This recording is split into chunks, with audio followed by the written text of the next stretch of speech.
या 4 लेन हायवेला सुद्धा आता गडकरी साहेबांनी मंजुरी दिली आणि त्याच्यामध्ये आपल्या 40 गावाला माहिती आहे की घाटावर केवढा त्रास होतो आपल्याला, केवढा प्रॉब्लेम त्या ठिकाणी येतोय. त्या ठिकाणी 7 किलोमीटरचा बोगदा या ठिकाणी त्या माध्यमातून करण्यालाही मंजुरी दिलेली आहे. आणि अशा स्वरूपाचा आता 40 गावचा प्रश्न आपला सुटला. या बाजूचे प्रश्न आपल्या रस्त्याच्या कामासाठी सुटले आणि यामधून आपल्याला या संदर्भामध्ये विविध उपाययोजना करायच्या. धरणाच्याही कामाला गिरीश भाऊने पुढाकार आता घ्यायचं ठरवलेलं आहे. कारण वर्षभरामध्ये आपल्या धरणाच्या कामाला हवा तसा वेग येऊ शकलेला नाहीये. आता या धरणाच्या कामासाठी आपल्याला प्रयत्न करायचा असं त्यांनी सांगितलं.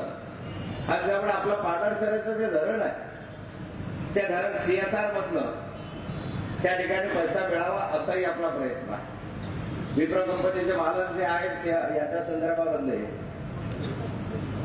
अजित प्रेमजी त्यांनी या संदर्भामध्ये इच्छा व्यक्त केली होती की या ठिकाणी आमचं नाव जर दिलं तर या धरणाचा सारा खर्च मी करायला तयार आहे.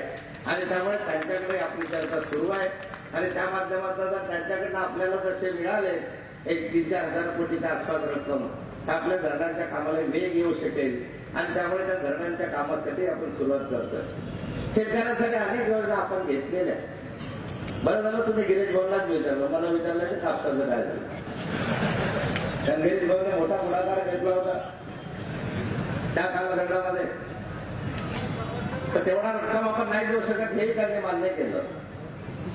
आणि गोष्ट खरी आहे की कापूस उत्पादकांना आज जरी भाव देऊ शकत नसलो तरी त्याचा उत्पादनाचा